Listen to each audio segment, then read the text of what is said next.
Assalamu alaikum and welcome to Game Changer. I'm Maryam Zia. In today's program, we will dive into a group that is transforming the global stage of economy. Yes, we are going to be talking about the Brics alliance in today's program. When Brics was formulated in 2009, this was an informal group of 9 emerging economies that included Brazil, Russia, India, China and South Africa. And in the recently concluded 15th summit of Brics, 6 new countries have been added into this alliance, including Saudi Arabia, Iran and UAE. What it means for the world economy, because as we know that one of the objectives of this alliance and this informal group was to transform the global economy in ways and to make the voice of the global south heard at international arena. We will be talking about this objective, and we will also be talking about its relevance to Pakistan, that how these emerging alliances are going to be influencing Pakistan, because Pakistan has not formally requested to become part of Brics so far, but as the regional alliances are changing, Pakistan is supportive of the multilateralism. How Pakistan's foreign policy is going to be adjusted to these new adjustments, we will be talking about this, and we will also be touching upon the brick currency that this group aims to achieve at the end of the day as well, what it means for the world. We will be talking about this and for the global politics as well. To discuss this and more, we are joined in the studios by Brigadier Hamid Malik, who is a senior analyst. Welcome to the program. We are also joined by Dr. Zia Shamsi, who is expert in national affairs and senior analyst. Welcome to the program. And we are joined online by Dr. Hasnain Javed, who is economist and senior analyst. Welcome to the program. Brigadier Malik, let me start with you. When we talk about Brics Alliance, of course, this was first an idea, and then it formulated into an alliance, and now they are aiming maybe to impact how global financial institutions are working. Can you tell us how this Brics alliance or group has evolved over time? And of course, recently 6 new members have been included in this group. What it means for the global and regional politics? Thank you very much, Maryam, and I must say this is very important topic and very futuristic also, because as you highlighted that they are going to have a new currency and challenge the dollar domination. And as far as Brics is concerned, we must understand that in the last 2 to 3 decades, the world has been transforming from geopolitical objective considerations to geoeconomic centric mindset and approach. Right. And in that we have seen that number of alliances has emerged, in which Brics is also one.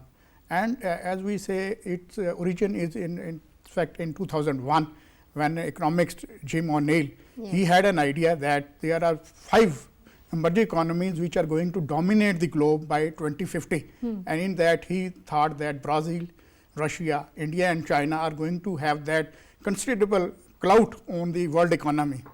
And then formally in 2009, these 5 countries, they joined hand together to form They Brics. actually acted on the idea of Jim O'Neill, because he thought that these emerging economies will dominate the world by 2050. Because they provide a lot of investment opportunities. Yes, not only investment, because they have 43% of the population. And then if we say that economy, they have 26% share in the global economy by that time.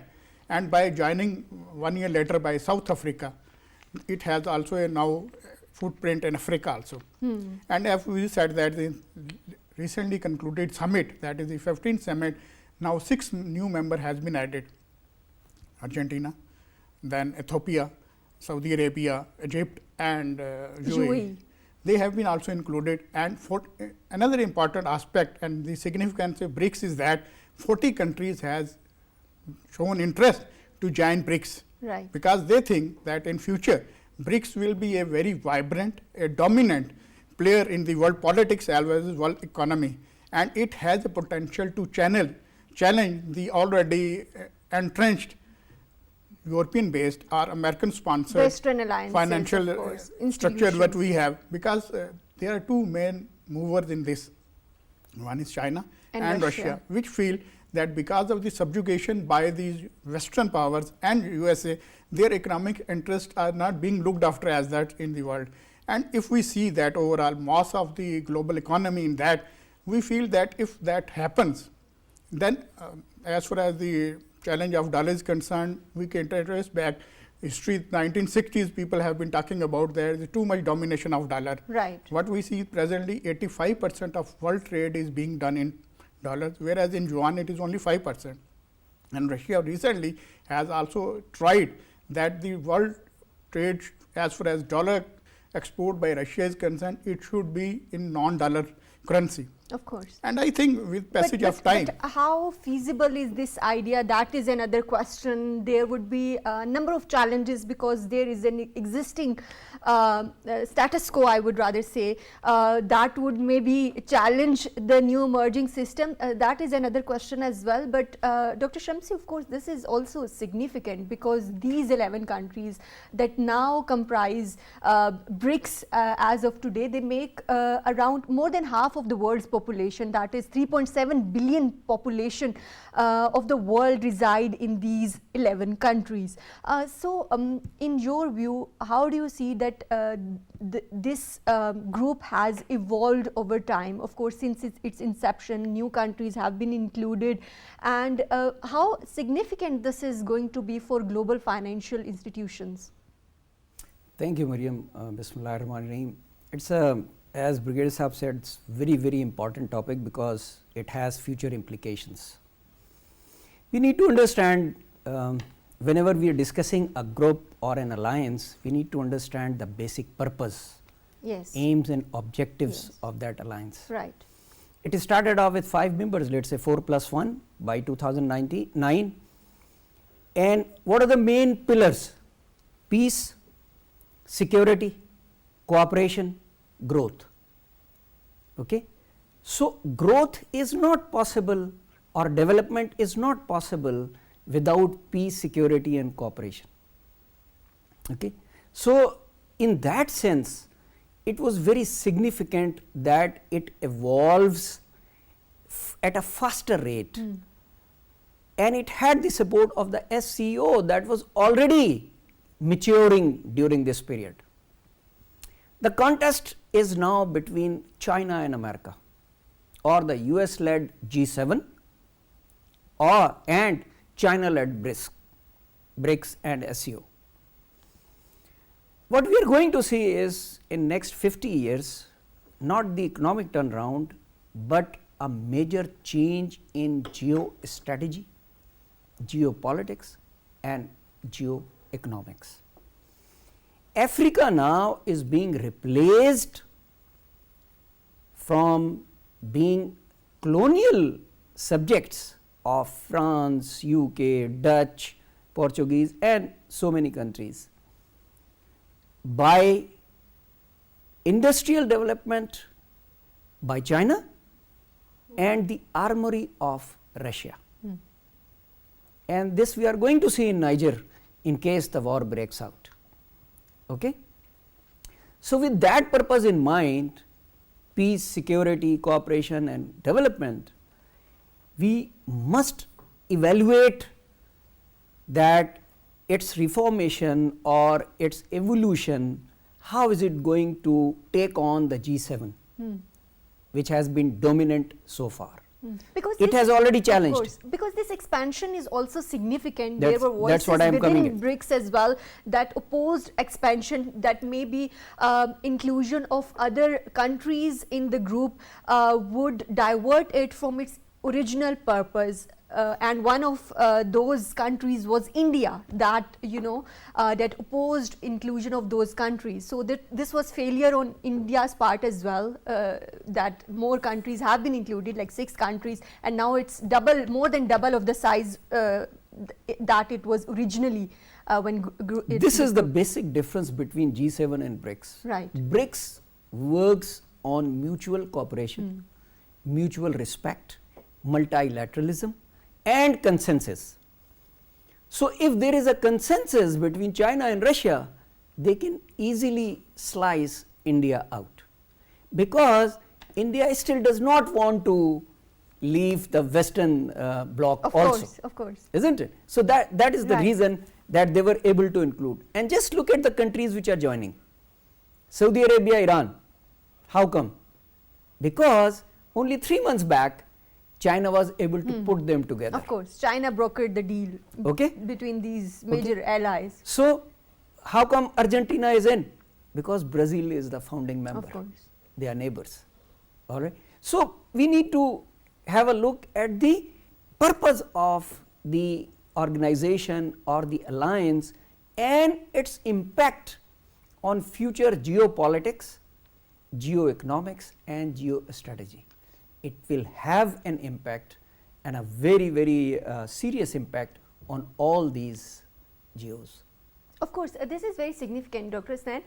But how do you see that BRICS, since its inception, has influenced the global economic development? See, first of all, we must have to create the balance between all the powers. Nobody ever talk about the balance or the financial balance between the all of the countries. Of course, dollar has a hegemony over all over the world, and even in any case, you can see that what will happen. I mean, expansionism. If China talk about the expansionism mean to create the win-win situation within the country. So there is a most important thing is a global south, global north, and global north is about the 85% of the total GDP, and it remain there with the 35% of the total GDP. And if I talk about the developed country, which has all the hegemony, which has all the power, which is about 29.9%. So that's mean the IMF, World Bank, NATO, and everything is, in the unipolar world. So word is going for the multipolarity, because initially word was to the multipolarity, then to the bipolar word, and then to the unipolar word. And now word is going back to the multipolar word, and that what is, there is no hegemony of the China. They don't want to have a hegemony. So it is just the ruble of the Russia, RMB of the China, real of the Brazil, rupee of the India, rand of the South Africa. So what they will do is the one founding value of the BRICS is shared commitment to restructure the global political economy and the financial architecture to be fair.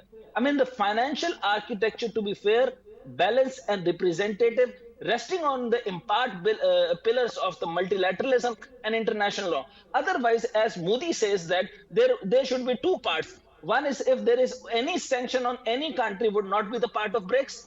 Then he says if there is a per capita income or the GDP is lower than this of this, then they cannot be the part of this. This means they want to develop the hegemony overall over on the world, and because Brazil have the one-on-one connection with the US, as well. India has a one-on-one. Yeah. Of course, and this kills the purpose of inclusivity as well that China keeps on advocating for BRICS.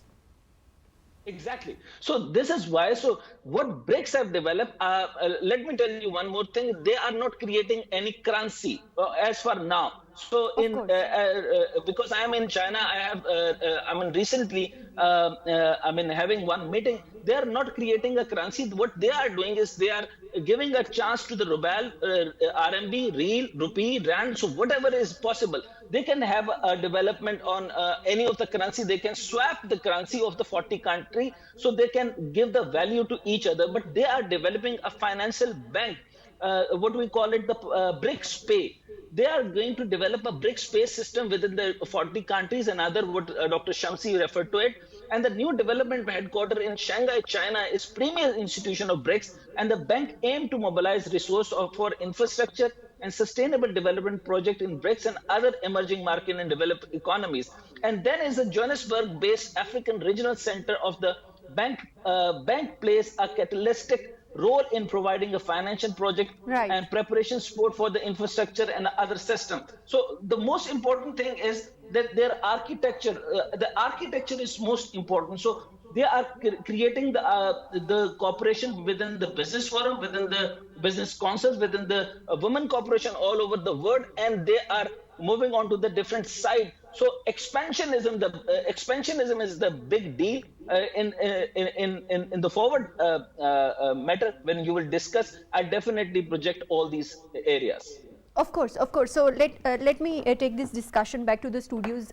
Brigadier Malik, when we talk about this important 15th summit of BRICS, in your opinion, what were the key takeaways or outcomes other than the expansion of the group? I think it was very important summit, not only from the expansion point of view. The world media was looking towards it, of course. But especially we need to understand that BRICS main focus is on the unified approach toward the global peace and security, to the global growth, and also the human development, that is social justice in the globe. Because there, what we see that the chief guest of that occasion, what he termed expansion as that the world is moving to a fair system of economic growth. There will be a fair world where opportunities will be equal for all. Because presently we see, because of the subjugation being enforced by the Western powers and US, the developing economies are not getting that potential and chances where they can embark on a faster pace of development. And BRICS is going to provide to the world an atmosphere, because an environment where the developing countries can foresee a prospect of better future in economy, in prosperity, as well as in security and stability also. Of course, and equitable financial opportunities. Opportunities, which is basically a basic human right for everyone. Of course. What we see that freedom is only not in the geographical region or in the physical region, but it is also for the economy, for the betterment, for the human dignity also. So from that aspect, presently BRICS by expansion is going to have a very important and significant clout as far as the geopolitics of the world will be considered. Of course, this is very important, but in your opinion, how does Pakistan perceive its role in this new alliance in the context of BRICS? Because we know that China's interest is, and China wants Pakistan to be part of this alliance, but India opposed this. Pakistan has not formally requested to become member of this alliance as of now. But how do you see that Pakistan perceives its role? And of course, Pakistan also supports multilateralism, but these new alliances are emerging. Where does Pakistan stand in all these new alliances? To be very frank, we are always late in understanding how the world is moving. As I already highlighted, that world is moving from geopolitical centric approach to geo-economic objectives aimed for the betterment of their masses, for betterment of their state and country. Of course. Pakistan recently has also embarked upon geo-economic objective-centric approach for the development of the country, and CPEC is a very evident example of that. And BRICS and BRI, these are interconnected, because this is the main brainchild of the China. And they want that the economical relationship should be in that manner, that there should be a very joint progress by the countries, not only one economy or one country progresses and other is deprived. Of course. And in that context, Pakistan must, I say, be part of that. There are a few challenges, and we say that very famous maxim, you can change your friends but not neighbors. Of course. And similarly, unfortunately, our neighbor is always showing hegemonic and belligerent approach to Pakistan.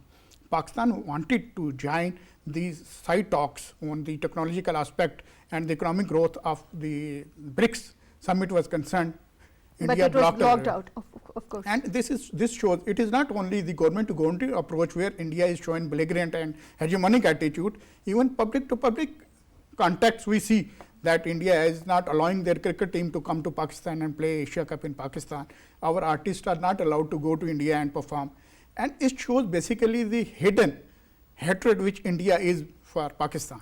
Of course, and also a narrow geopolitical approach of India as well is evident from this, that when the world is moving towards alliances and thinking about other countries as well, because we are moving towards geo-economics, so India's approach is very narrow. Dr. Shamsi, when we talk about this emerging multipolar world, how do you see that Pakistan should be aligning its foreign policy towards that those objectives that are going to maybe help Pakistan in creating alliances within BRICS as well, and other emerging countries and economies as well? Actually, whatever India is doing is not something unexpected. Of course. It is supposed to do it. because as I said before also at some other forum, that this is a contest between Sun Tzu and Machiavelli. Chinese are strictly following Sun Tzu's principles: expand influence without war, win the war without fighting. And Machiavelli, that is power and security. You grab more power to secure yourself. So this is an ideological contest between the two giants, all right, two philosophies. China has been able to tame India within this group, Of course. but India obviously opposed Pakistan's entry. Pakistan, as you said, did not formally request. Why? Because the last 1.5 years, the government was trying to repair its perceived relations with the United States and did not actually concentrate towards Brics, which it should have, because CPAC And is maybe the this flag, is the flagship project of Brics, of BRI. BRI. So Pakistan is a natural member of Brics. It's still not there because of our own follies. In my opinion, if this interim government had come just 1 month before, just 1 month earlier, let's say, and the interim foreign minister Jalil Abbas Jilani was in place 1 month before this BRICS summit, Pakistan would have been a member today. Of course. This is my opinion, I may be wrong. Right. Okay. But Dr. Shamsi, what steps are needed for Pakistan to diversify its diplomatic engagements and not, of course, Pakistan keeps on advocating that Pakistan is not part of any bloc politics. But what needs to be done to diversify our engagements? Pakistan diplomatically? always opposed bloc politics, course. and Pakistan did not formally join any bloc, and we always had excellent relations with America. From Cito Santo till global war on terror, okay, until very recently when the Afghanistan was abandoned hastily by the Americans, we remained in their camp. We suffered a lot, Pressler Amendment, Brown Amendment, Right. so and so, sanctions and everything, but we did not leave them, and whenever they called us for help, we were always there. China is our long time strategic ally and friend, and we cannot think of having strained relations with China Of course. under any circumstance. Previous government tried to get closer to Russia also, and we were getting positive response. However, as usual, as Brigade Saab said that we are always late, we got late a little in this process. But Pakistan's policy has never been towards unilateralism. We have always supported multilateralism, and we always supported multipolarity. We do not believe in putting all eggs in one basket, and it is the propaganda by the Indian lobby that which they do in the Capitol Hill, that Pakistan is all towards China, Pakistan is all towards, it is because of their propaganda. It has never been so. Right. And we do not intend to do so. We would like to be a part of BRICS, as we are of SEO. We would like to be in G20, we would like to be in G7, as the case may be.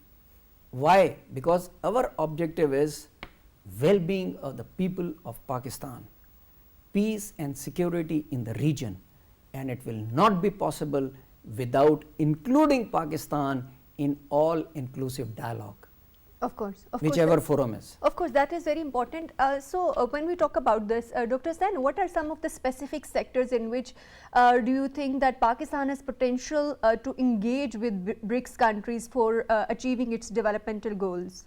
See, one of the most important thing, and everywhere, I mean, like from the infrastructure to IT to, I mean, agriculture to every sector, but the most important thing is what we have the problem is the dollarization. we are not, disagree to dollarization, but we have the alternate system of the dollar.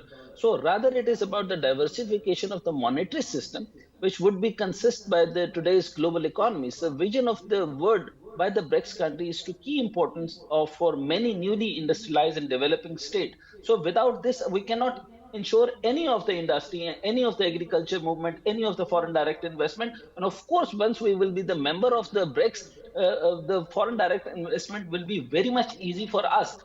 For now, for that day, for now, and both of the participants are very right. We are, hegemonized by the dollarization. So unless we create the alternative monetary system, we cannot come out of it. They are very right, and I must appreciate. So countries is key importance of many newly industrialized and developing states. So BRIC is also open a large Western economies if they are willing to share with him his vision of the more investigative and fair world. So negotiation within the BRICS have intensified since 2008 as the financial crisis in the West, led by instability, and the United States even more actively began to use the dollar as a weapon to advance its interests. So, advancing the interest, you must understand that how they can advance the interest. So, I'm giving the example of the Zhao Xiaoshun. So, the main advantage of the alternative financial system, why they got in 2008, will be the greater diversification of the monetary system during the Great Recession of Right. 2008 and 9. And Zhao Shuan head of the people of the Bank of China, so urged the Western economies to nothing, reform the international monetary system. And numerous promises were made in the Brussels, Washington, and Tokyo, but nothing went beyond them. Therefore, efforts have been made towards the creation of supporting the development bank and institutions such as a new development bank, Asian infrastructure bank, China New Silk Right. Road initiative, and plans for new foreign policy exchange regulation. So this is very much important. So understanding the large scale global crisis, we must have to first create the model under the BRICS, and then if we will be the part of BRICS, as China is proposing us, asking us, and they will take us, and one day definitely we will be the part. Despite of the fact Modi is creating lot of much troubles, they can create, but without Pakistan, they cannot. Go further. Of course, but Dr. Sain, when we talk about creating this alternative financial system, there would be a number of challenges as well. What kind of challenges these countries or the member states could be facing, and how Pakistan and other developing countries could benefit from this if we talk about this emerging global financial system or an alternate to the existing financial institutions or systems? Most recent time we have a problem of IPPs. There is a $2.64 billion we have to give for the IPP sector.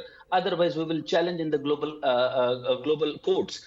So what we can do is, if there is no sanction and there is no fear of sanction, we can arrange a supplementary relationship for the energy and power sector with Iran. So Iran is giving a very low price energy and the gas energy. So we can have the agreement. Just having the fear of dollarization, and we are under the hegemony of the dollarization, we cannot taking the arrangement between the Iran and Pakistan, and same as the arrangement between the Russia and Pakistan. So there are so many other things, and even then we can create that great corridor from the Gilgit and Baltistan, and then we can also resolve the issue of Kashmir. So BRICS will be more be in power, and global north.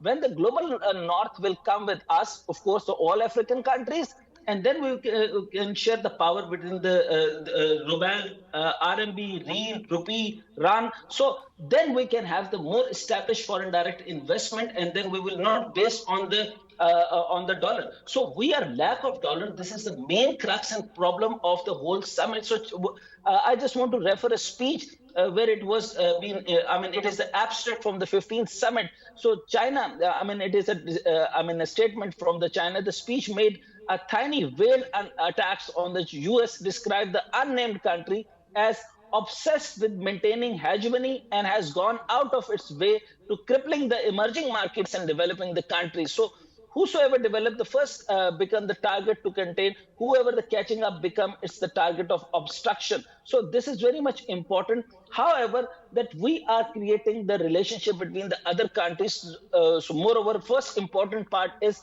first, we are come out of the dollarization. We want to be the part of the G20 countries. We will be with the superpowers. We will be with the powers, but we want to be. Replacing our currency. We want to deal in the barter trade system. We want to deal in the ruble. We want to deal with the Russia. We want to exchange our currency and having the all of the exchange products and good in our RMB of the China. So that is very much important. So most important part is the financial structure and restructuring of the total Brics expansion. So as it is very much founding over there, the more of 40 countries and African countries, or the 22 have formally asked to admit. So we will getting into it and we will have it.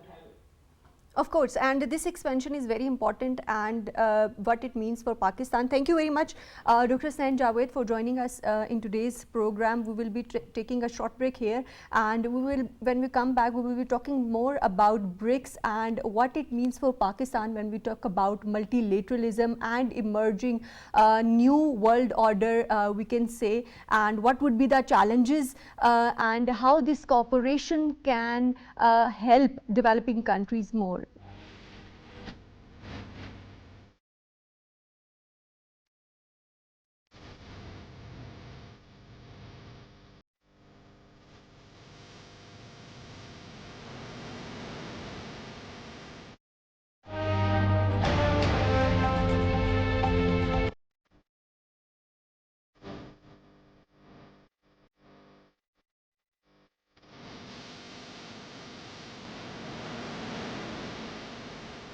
Welcome back. We are talking about BRICS and what it means for global financial institutions.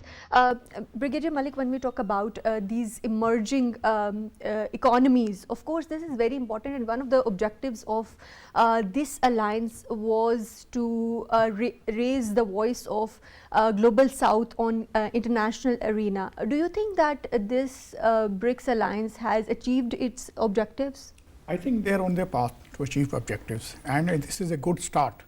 Actually, what we see presently, if we see the financial architecture of the world, there is a hegemony of the IMF and the World Bank, and there are different countries which feel deprived, mostly Russia and China. They have raised their voice also, but they feel that their voice is not being adhered to as such, and their demands are not being accepted by the hegemonic attitude of the US and the European Union. But do you think that these countries have worked towards reforming the existing global financial institutions? Yes, they are moving toward that. That is why they have challenged first the domination of the dollar, because they are now voices being raised that there should be alternate currency for mutual trade and for the global economy. And bilateral trade is already being done in the local currencies. Yes, of course. it is being done. But when the spectrum will be enlarged, because now we see from 5 they are moving to 11 countries, and 11 to 23 has asked for membership, and also if Pakistan joins, because Pakistan has a very potential to join BRICS, because 3 of the economies will be in our neighborhood, China, India and Iran. And I think from 1st January 2024, the support of Pakistan will be multiplied, because Saudi Arabia and Iran, they are going to, and UAE also, they are going to support Pakistan inclusion in that.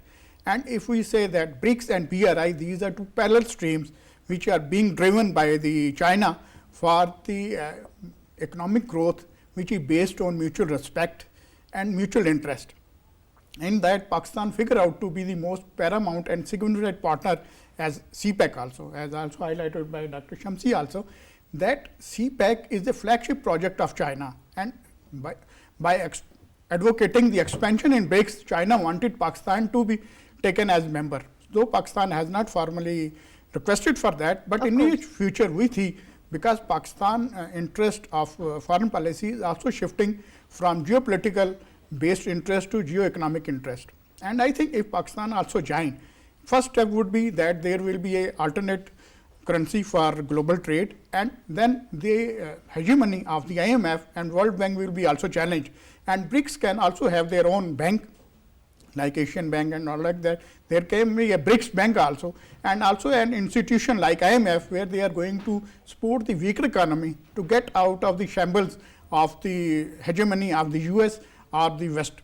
And I think Pakistan first, what it need to, the biggest challenge is the economy by itself. Of course, Pakistan's economy, and when we have this alternate system, this is going to help Pakistan as well as other developing countries, and maybe countries that are facing challenges in their economies as well. To discuss this more, we are also joined online by Mr. Hamayoun Khan, who is expert in international affairs. Welcome to the program, Mr. Hamayoun. Thank you, Maryam. Thank you for having me. So, when we talk about BRICS, of course, this is very important, and one of the objectives of BRICS was to challenge the existing financial institutions. Do you think that BRICS envision itself for influencing the decision-making processes of institutions like IMF and World Bank? Thank you, Maryam. I think it wasn't supposed to challenge the existing international financial institution. It was supposed to complement, as one of our colleagues was mentioning earlier, about the global south. So these big economies in the south, they got together, and the idea was that their voice needed to be heard. So that was one. But over the period of time, we have seen that there has been a big divide between the global north and the global south. And the global north has been accumulating wealth, and the international financial institutions were mostly controlled, operated, influenced by the global north. So hence, Brig came up with this idea, as we just mentioned, somebody mentioned earlier, that there's going to be a new development bank. There's going to be many other countries, 6 more countries are going to join. They've already been approved in January 1st, 2024. They will be joining, including Saudi Arabia, UAE, Ethiopia, Argentina, Iran. Once they become part of that, this is going to be a huge organization in terms of the population, in terms of the GDP of the combined BRICS. And then there's a possibility of more countries joining, because we have seen already 23 countries have sent requests for officially joining. So this block is going to become a huge block in terms of financial resources, population. The global south is having massive. But do you think this is going to be strong enough to influence the decision-making processes of already existing status quo of the global financial institutions? And also, let's talk about the peace and security situation and the inclusion of countries like Ethiopia and Argentina. Of course, we know that there are challenges as well. Do you think that the inclusion of these countries is going to maybe divert attention from the original objective of BRICS? I think it's going to diversify its objective, and it's also going to enhance the ability of BRICS countries to influence decision making in the world. You know, right now, and as of now that we are speaking, one of the most important pressing issue is climate change. And most of the countries who are part of the BRICS, they are countries which have been suffering a lot because of the climate change and the effects of international financial institutions, effect in terms of mitigating and many other things. So once these countries become part of this economic and security and collaborative mechanism within the BRICS, I guess this is going to affect positively on the global south. Right. Dr. Shamsi, of course, BRICS countries have pushed for a global equitable economic system as well. Can you tell us some of the strategies employed by these countries for pushing for such a system? Yeah, let me take you back to the pages of history. At the end of the Cold War, when Bretton Woods institutions were being established, the conference took place, the so-called winners of the World War II sat down and designed a system which would control the global economy through World Bank, IMF and others. Why? Because US was the only major country that had money at that time. Rest, every other stakeholder had been totally destroyed, and their economy like UK, China, and colonized, Japan, of course. They were totally neutralized. And that is why the US was able to put forward the Marshall Plan to rebuild Europe. and also tried to stop the spread of communism through the strategy of containment. That's what happened. But now why is China and Russia challenging? Because America does not have enough money at this time to stop them. Each American is under a debt of 103,000 US dollars at this time. So who has the money at this time? China. And that is why China is leading these reforms. This NDB discussed, it is already there in Shanghai since 2015, and its rating is AAA and AA plus, and it is there to support the global south in their infrastructure development, in their energy projects, in their any other project that can bring peace and development in those countries. So China is a driving force at this time, and the BRICS, obviously, as I said before, we are going to see in the next 2 decades in Africa Chinese industry and Russian armory, because China is not going to help the countries through its arms and ammunition unless you purchase it, as we do. Okay? Whereas Russia has the capacity to support the countries. As far as their peace and security is concerned, it is not in that sense. It is not a military alliance.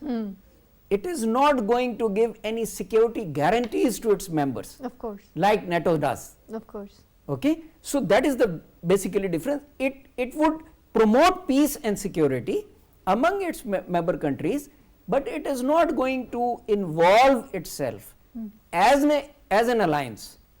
Right, but Dr. Shamsi is striking a balance between, fighting against Western hegemony and also having good bilateral relations with those Western countries as well, because most of the developing countries' economies, on one way or another, depend on those Western countries. This is also very important, and how these countries, especially the BRICS member states, are going to strike that balance, and where does Pakistan stand in all this equation? Interestingly not.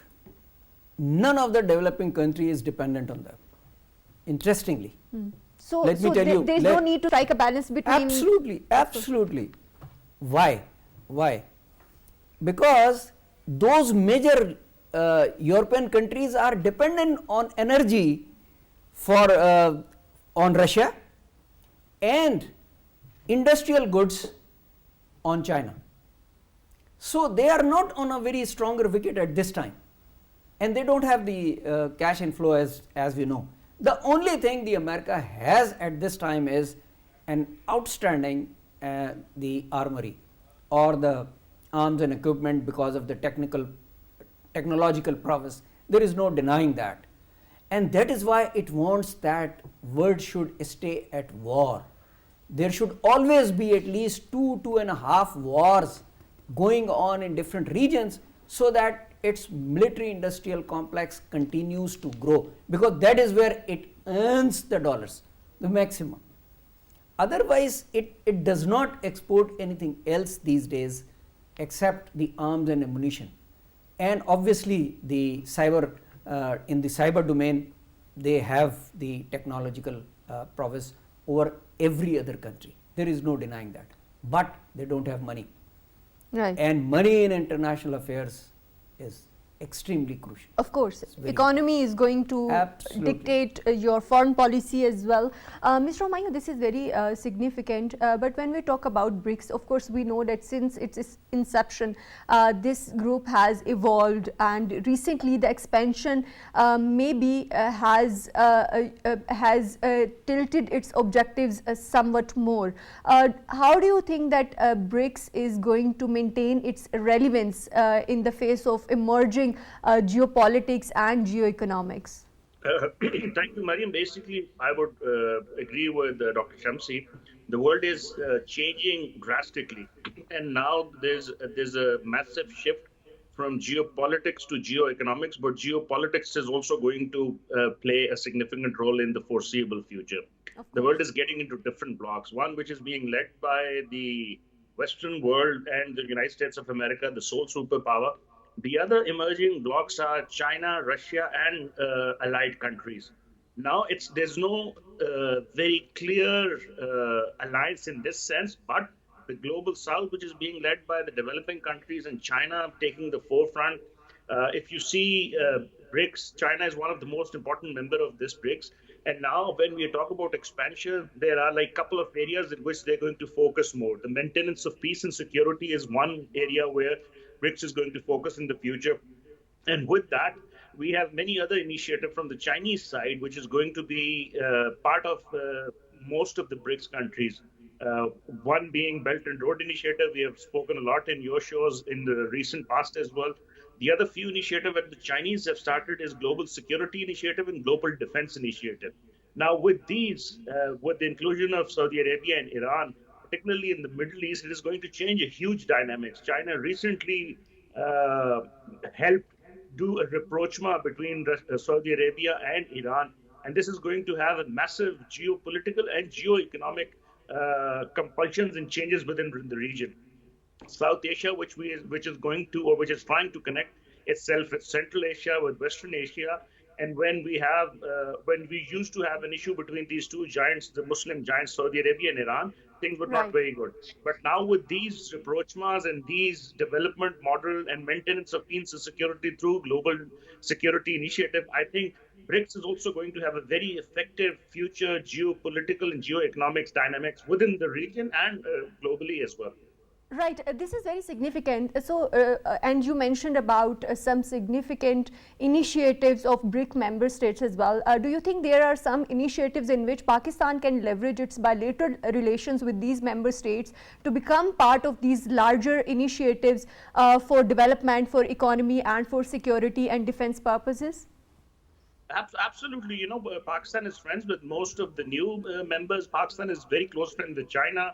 We're trying to normalize our relationship with Russia. We're also trying to have better relationship with other countries of the BRICS. So in that regard, we're already part of many initiatives. We're also part of Shanghai Cooperation Organization, and most of the members of the Shanghai Cooperation Organization are going to be part of BRICS in future as well. So I think in this way, Pakistan's bilateral relationship with China is going to help itself put its ground more firmly when eventually BRICS would have more members, and eventually Pakistan will hopefully become a part of member. And with that, we can also be already become part of the bank as well. There's no stopping us from the Pakistani side to become the new development bank's member as well.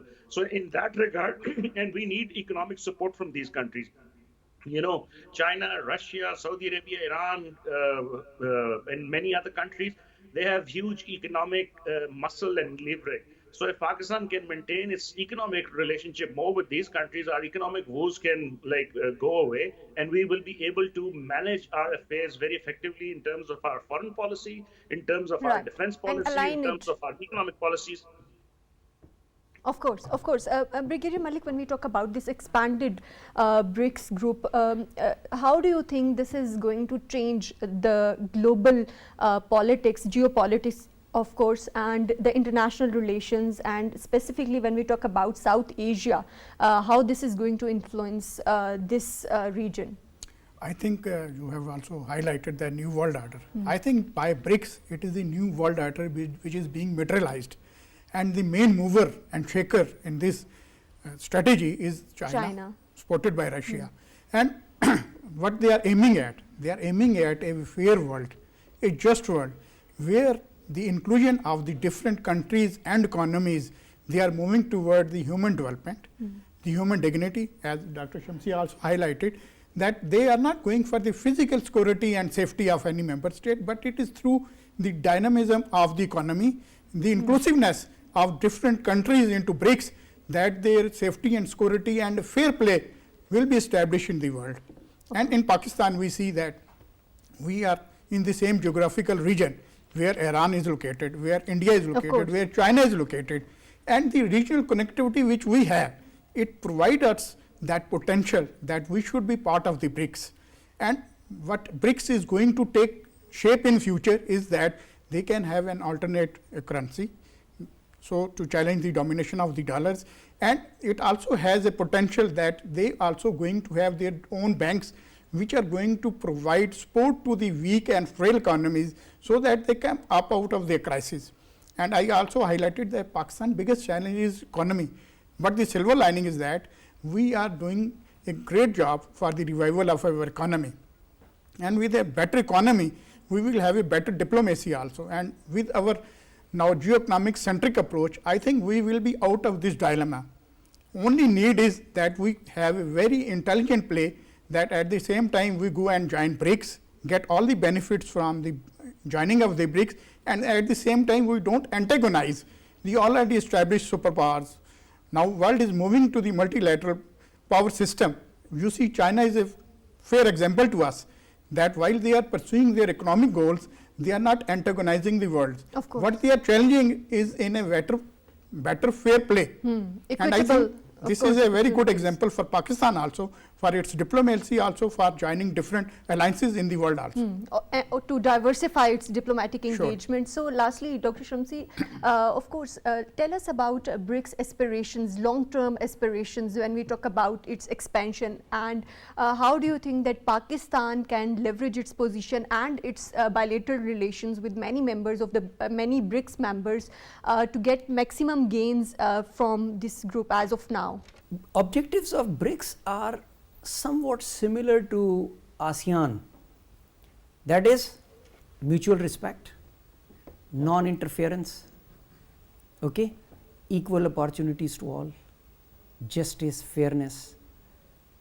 Brics is challenging, as I said, Machiavelli's realism, not fully going towards liberalism or idealism, but I have published and I have challenged the Machiavellian realism by another realism that is with Z, realism with Z. It's a published theory which I coined some 2 years ago, that you realize that the other also has a right to live, right to speak, right to communicate, right to grow, right to develop. And that is what we are seeing in Brics, that the stakeholders are realizing that the global south deserves a little better, because 21st century, only within 23 years, all the wars that have taken place have been between UMPs, that is unequal military powers. Of course. Starting from Afghanistan after 9/11, Right. Iraq, Libya, Yemen, all these wars have been against the small powers or the unequal military power, and in the bargain they were totally destroyed. Afghanistan is totally destroyed, Libya is totally destroyed, Yemen is totally destroyed, Iraq is totally destroyed. They will take longer time, and now there are no Marshall plans coming from United States because it doesn't have money. Of course. Okay, so long-term aspirations we are are going heading to towards that, inshallah. Of course. Thank you very much, Dr. Zia Shamsi, for joining us in today's program. Thank you very much, Brigadier Hamid Malik, for joining us in today's program. Thank you very much, Mr. Hamayoun Khan, for joining us in today's program. Of course, in today's program, we talked about Brics Alliance, and of course, this is resurging as a group that is aiming to make the voice of global South heard on the international arena. And of course, Pakistan always supports multilateralism, and Pakistan is ready to work with these member states and other multilateral organizations as well. That's all from Game Changer tonight. Take care. Allah Hafiz.